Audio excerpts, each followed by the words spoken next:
Belgium. I'm a medical oncologist. I'm involved in treatment of cancer patients since 10 years. And as you know, in Belgium, we have a euthanasia law since 2002. I think it's a good idea to look to the Belgian experience and to see what can happen if a law on euthanasia can be applied. The first thing that you see in Belgium is that there is an increase in the number of demands for euthanasia. Now we have 1,800 a year, and this is increasing at a high speed level.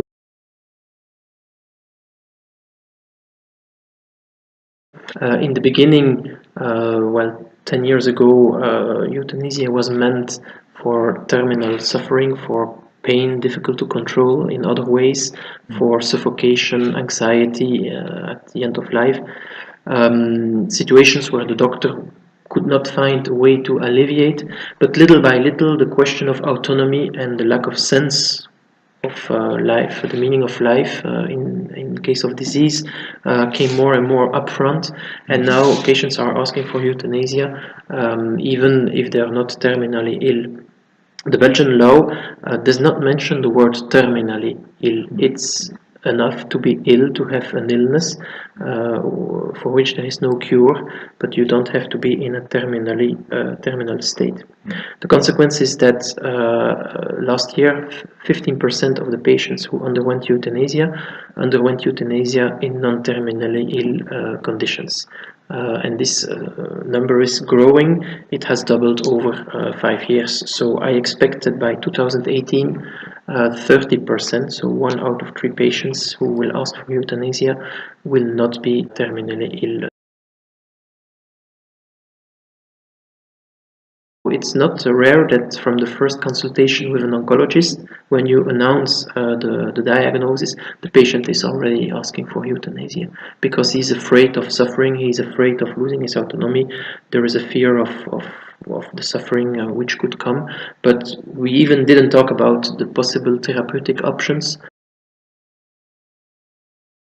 One of the big motivations for some promoters of the law in Belgium was autonomy. So it was not only that euthanasia should be allowed for patients in terminally ill situations with difficult to control symptoms such as pain or asphyxia or terminal anxiety, but also the case of autonomy. I'm an autonomous person, so I can decide when to die, when to live.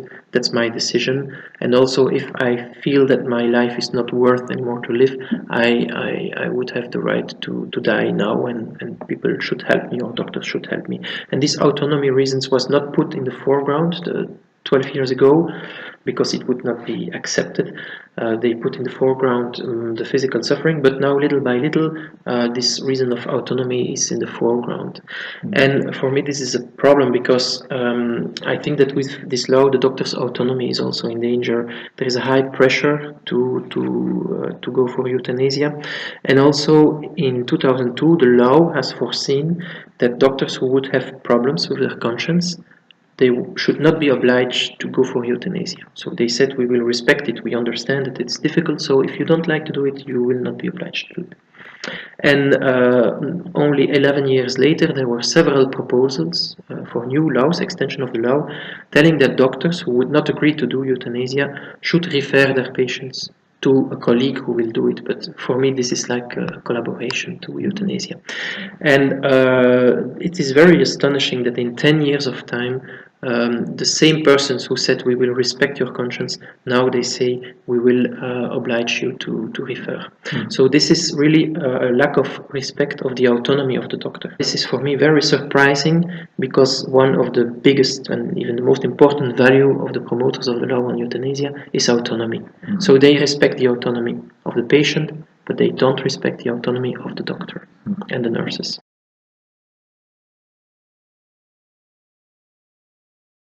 And nowadays, only 40% of the patients with a demand for euthanasia and which will undergo finally euthanasia will have a palliative advice. In 60% of cases, it's even not. They even don't think on palliative care alternatives. A lot of doctors, once they are in front of the diagnosis of cancer, they can think, oh, there's nothing anymore to do, chemotherapy doesn't work, you only have 6 months to live. And that can be false diagnosis and a false prognosis. So if these patients, when they have seen a doctor who is not aware of the last therapies and the therapeutic options, if these patients ask for euthanasia, they could maybe even obtain it. Right. Because they have not had the possibility to obtain the right medicine. And this, I can tell you examples of this. So this is also euthanasia is putting a patient's life in danger. It's a bit strange to say it in that way, but it's like that.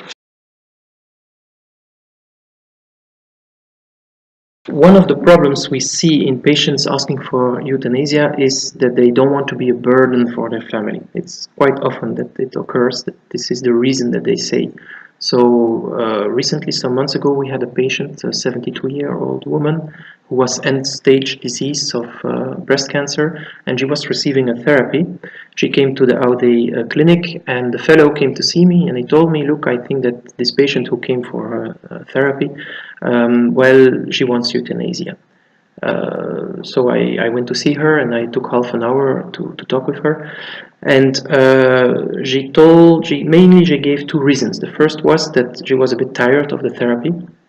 The second one was that she was thinking that she became a burden for her family and for her daughter in particular, who was present there in the room, because this daughter had her own kids and had her job, her work, and it was a bit difficult to take care of the mother, or at least she thought that it would be difficult. So I agreed with the patient on her first point that indeed she was at a very advanced disease stage and that this therapy was not so useful. So it was a burden for her to come to the hospital, and we agreed that best supportive care at home would be the best. And then remained the question of to be a burden for the family. So I told her, in your life, did you ever take care of someone else? And she told me, yes, I had my father who had cancer for 4 years, and I was treating him at home almost all the time I was with him. And when he died, then my mother became ill, and I took care of her during 6 months. And I asked her, was this a burden for you to take care of your parents? And she said, oh no, not at all. I felt really happy and really, it was for me, it's a good memory also, it was a good time for me to take care of them. I really felt happy. And before that I could say anything else, the daughter took the feet of her mother, started crying, and she told to her mother, please mom, let me now take care of you, because this daughter wanted to do this. This was the last thing in her life she could do for her mother. She wanted to do it. So patients do not have to think that they are a burden for their family.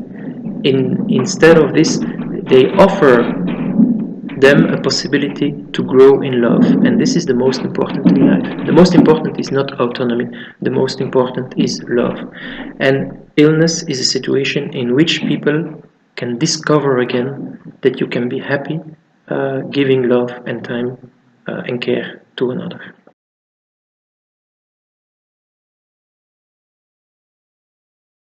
Some promoters of the law in 2002 said that there was a kind of grey zone, a shadow zone, between palliative care and euthanasia.